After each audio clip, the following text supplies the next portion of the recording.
ಇನ್ ಮುಂದೆ ಗೃಹಲಕ್ಷ್ಮಿ ಹಣ ಬರೋದೇ ಇಲ್ಲ.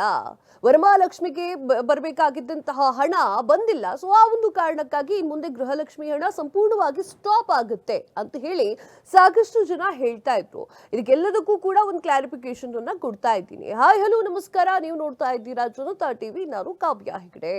ಗೃಹಲಕ್ಷ್ಮಿ ಮರುಪರಿಶೀಲನೆ ಮಾಡಲಿಕ್ಕೆ ಈಗ ಆಲ್ರೆಡಿ ತಯಾರಿಯನ್ನು ನಡೆಸಲಾಗ್ತಾ ಇದೆ.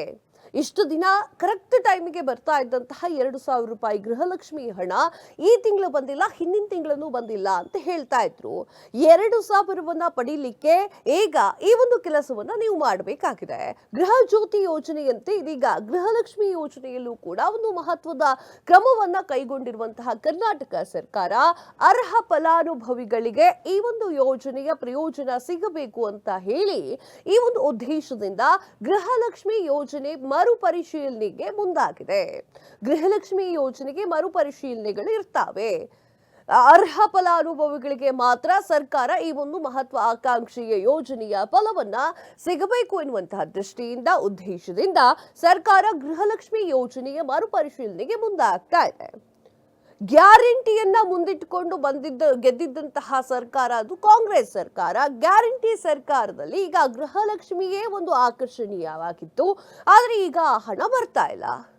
ವಾಸ್ತವವಾಗಿ ನಿಮ್ಗೆ ಹೇಳಬೇಕು ಅಂತಂದ್ರೆ ಮೃತರ ಹೆಸರಿನಲ್ಲಿ ಯೋಜನೆಯ ಪ್ರಯೋಜನಗಳನ್ನ ಪಡೆಯುತ್ತಿರುವಂತದ್ದು, ಹಾಗೆ ಒಂದೇ ಮನೆಯಲ್ಲಿ ಒಂದಕ್ಕಿಂತ ಹೆಚ್ಚು ಮಹಿಳೆಯರ ಹೆಸರಿನಲ್ಲಿ ಗೃಹಲಕ್ಷ್ಮಿ ಯೋಜನೆಯ ಪ್ರಯೋಜನವನ್ನ ಪಡಿತಾ ಇರುವುದು ಸಾಕಷ್ಟು ಪ್ರಕರಣಗಳು ಕೂಡ ಬೆಳಕಿಗೆ ಬಂದಿದ್ದಾವೆ. ಸೊ ಆ ಒಂದು ಕಾರಣಕ್ಕಾಗಿ ಸರ್ಕಾರ ಒಂದು ಹೆಜ್ಜೆಯನ್ನ ಇಟ್ಟಿದೆ. ಸರ್ಕಾರದ ಕಣ್ಣಿಗೆ ಮಣ್ಣೆರಚಿ ಜನಪರ ಯೋಜನೆಯನ್ನ ದುರುಪಯೋಗ ಪಡಿಸಿಕೊಳ್ತಾ ಇರುವವರ ವಿರುದ್ಧವಾಗಿ ಕ್ರಮವನ್ನ ಕೈಗೊಳ್ಳಬೇಕು ಎನ್ನುವಂತಹ ಒಂದು ನಿಟ್ಟಿನಿಂದ ಈಗ ಗೃಹಲಕ್ಷ್ಮಿ ಸರ್ಕಾರ ಒಂದು ಯೋಜನೆಯನ್ನ ರೂಪುಗೊಳಿಸ್ತಾ ಇದೆ. ಅದು ಮರುಪರಿಶೀಲನೆ ಅಂತ ಹೇಳಲಾಗ್ತಾ ಇದೆ.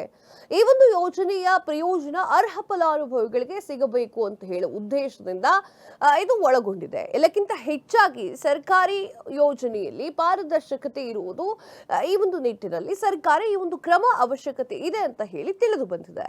ಗೃಹಲಕ್ಷ್ಮಿ ಯೋಜನೆಯ ಮರುಪರಿಶೀಲನೆ ಹೇಗಿರುತ್ತೆ, ಏನು ಮಾಡಬೇಕು ಅನ್ನೋದು ನೋಡೋದಾದ್ರೆ, ನೀವು ಗೃಹಲಕ್ಷ್ಮಿ ಯೋಜನೆಯ ಫಲಾನುಭವಿಗಳಾಗಿದ್ರೆ ಈ ಒಂದು ಯೋಜನೆಯಡಿ ಮನೆಯ ಯಜಮಾನಿಗೆ ಪ್ರತಿ ತಿಂಗಳು ನೀಡಲಾಗ್ತಾ ಇರುವಂತಹ 2,000 ಏನು ಆರ್ಥಿಕ ಸಹಾಯ ಪಡೆಯುವುದನ್ನ ಬಯಸಿದ್ರೆ ಇದಕ್ಕಾಗಿ ಈಗಾಗಲೇ ಮರುಪರಿಶೀಲನೆ ಅರ್ಜಿಯನ್ನ ಸಲ್ಲಿಸಬೇಕಾಗತ್ತೆ. ಗೃಹಲಕ್ಷ್ಮಿ ಯೋಜನೆ ಮರುಪರಿಶೀಲನೆ ಮಾಡಬೇಕಾದ್ರೆ ನೀವು ಹೆಚ್ಚು ಶ್ರಮವನ್ನ ಪಡಬೇಕು ಅಂತೇನಿಲ್ಲ. 3 ರೀತಿಯ ಇದನ್ನ ಸುಲಭವಾಗಿ ಪೂರ್ಣಗೊಳಿಸಬಹುದು. ಮೊಬೈಲ್ ಆಪ್ನಲ್ಲೂ ಕೂಡ ಇದನ್ನ ನೀವು ಸರಿಪಡಿಸಿಕೊಳ್ಳಬಹುದು. ಈ DCS ಮೊಬೈಲ್ ಆಪ್ ಅಂತ ಒಂದಿರುತ್ತೆ. ಇದು ಗೃಹಲಕ್ಷ್ಮಿ ಯೋಜನೆಯ ಮರುಪರಿಶೀಲನೆಗಾಗಿ ಸರ್ಕಾರ DCS ಅಂತ ಹೇಳಿ ವಿಶೇಷ ಮೊಬೈಲ್ ಆಪ್ ಅನ್ನ ಸಿದ್ಧಪಡಿಸಿದೆ. ಗೃಹಲಕ್ಷ್ಮಿ ಯೋಜನೆಯ ಸಮೀಕ್ಷಾ ಸಿಬ್ಬಂದಿಗಳು ಈ ಒಂದು ಅಪ್ಲಿಕೇಶನ್ ಬಳಸಿ ದತ್ತಾಂಶವನ್ನ ಸಂಗ್ರಹ ಮಾಡ್ತಾರೆ. ಮನೆ ಸಮೀಕ್ಷೆ, ಎಸ್, ಗೃಹ ಜ್ಯೋತಿ ಯೋಜನೆಯಲ್ಲಿ ಮಾಡಿದಂತಹ ಗೃಹಲಕ್ಷ್ಮಿ ಯೋಜನೆಯಲ್ಲೂ ಕೂಡ ಅದನ್ನೇ ಮಾಡ್ತಾ ಇದ್ದಾರೆ. ಮನೆಗೆ ಹೋಗಿ ಸಮೀಕ್ಷೆಯನ್ನ ಮಾಡ್ತಾರೆ. ಸರ್ಕಾರದ ಸಿಬ್ಬಂದಿಗಳಾಗಿರುವಂತಹ ಅಂಗನವಾಡಿ ಆಶಾ ಕಾರ್ಯಕರ್ತರು ಇವರೆಲ್ಲರೂ ನೇರವಾಗಿ ಗೃಹಲಕ್ಷ್ಮಿಯವರ ಮನೆಗೆ ಹೋಗ್ತಾರೆ. ಫಲಾನುಭವಿಗಳ ಮನೆಗೆ ಹೋಗಿ ಭೇಟಿ ನೀಡಿ ಬಯೋಮೆಟ್ರಿಕ್ ಅಥವಾ ಮುಖ ದೃಢಪಡಿಸುವಂತಹ ಒಂದು ಮಾಹಿತಿಯನ್ನ ಅಪ್ಡೇಟ್ ಮಾಡುವ ಮೂಲಕ ಅರ್ಹ ಫಲಾನುಭವಿಗಳ ಮಾಹಿತಿಯನ್ನ ಅಪ್ಡೇಟ್ ಮಾಡ್ತಾರೆ. ಇನ್ನೊಂದಿದೆ ಸೇವಾ ಸಿಂಧು ಕೇಂದ್ರಗಳು. ಒಂದೊಮ್ಮೆ ನೀವು ಗೃಹಲಕ್ಷ್ಮಿ ಯೋಜನೆ ಫಲಾನುಭವಿಗಳಾಗಿದ್ರೆ ಸರ್ಕಾರಿ ಸಿಬ್ಬಂದಿಗಳು ನಿಮ್ಮ ಮನೆ ಬಾಗಿಲಿಗೆ ಬಂದಾಗ ನೀವು ಲಭ್ಯವಿಲ್ಲದೆ ಹೋದ್ರೆ, ನೀವೆಲ್ಲಾದ್ರೂ ಬೇರೆ ಕಡೆ ಹೋಗಿದ್ರೆ, ಮನೆ ಸಮೀಕ್ಷೆಯಲ್ಲಿ ಪಾಲ್ಗೊಳ್ಳಿಕ್ಕೆ ಸಾಧ್ಯವಾಗಿಲ್ಲ ಅಂತ ಆದ್ರೆ ಯೋಚಿಸುವ ಅಗತ್ಯ ಇಲ್ಲ. ನಿಮ್ಮ ಮನೆಯ ಸಮೀಪದ ಸೇವಾ ಸಿಂಧು ಕೇಂದ್ರಗಳಿಗೆ ಭೇಟಿಯನ್ನ ನೀಡಿ ಗೃಹಲಕ್ಷ್ಮಿ ಯೋಜನೆಗೆ ಮರುಪರಿಶೀಲನಾ ಅರ್ಜಿಯನ್ನ ಸಲ್ಲಿಸಬಹುದು. ಗೃಹಲಕ್ಷ್ಮಿ ಯೋಜನೆಯ ಮರುಪರಿಶೀಲನೆ ಬೇಕಿರುವಂತಹ ಅಗತ್ಯ ದಾಖಲೆಗಳು ಯಾವ್ಯಾವುದು ಅಂತಂದ್ರೆ, ಗೃಹಲಕ್ಷ್ಮಿ ಯೋಜನೆ ಮರುಪರಿಶೀಲನೆ ಪೂರ್ಣಗೊಳಿಸಲಿಕ್ಕೆ ಈ ಒಂದು ತುಂಬಾ ಸಿಂಪಲ್ ವಿಚಾರಗಳು ಬೇಕು, ದಾಖಲೆಗಳು ಬೇಕು. ಒಂದು ಆಧಾರ್ ಕಾರ್ಡ್ ಬೇಕು, ವೋಟರ್ ID ಬೇಕು, ಪಡಿತರ ಚೀಟಿ ಬೇಕು, ಗೃಹಲಕ್ಷ್ಮಿ ನೋಂದಣಿ ಅರ್ಜಿ ಬೇಕು, ಅರ್ಜಿಯ ಪ್ರತಿ ಬೇಕು, ಗೃಹಲಕ್ಷ್ಮಿ ಫಲಾನುಭವಿಗಳು ಬ್ಯಾಂಕ್ ಖಾತೆ ಯಾವುದು ಅಂತ ಬೇಕು. ಇನ್ನು ಗೃಹಲಕ್ಷ್ಮಿ ಫಲಾನುಭವಿಯ ಹೆಸರಿನಲ್ಲಿ ಮೊಬೈಲ್ ಸಂಖ್ಯೆಯನ್ನ ನೋಂದಣಿ ಮಾಡಬೇಕು. ಇಷ್ಟು ಕೆಲಸಗಳಿದ್ದಾವೆ.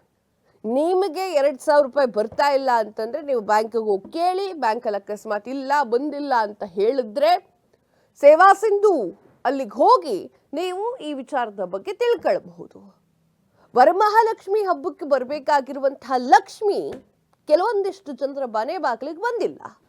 ಸರ್ಕಾರ ಕೊಡ್ತೀನಿ ಅಂತ ಹೇಳಿ ಪ್ರಾಮಿಸ್ ಮಾಡಿದ್ರು ಕೂಡ ಸರ್ಕಾರ ಕೊಟ್ಟಿಲ್ಲ.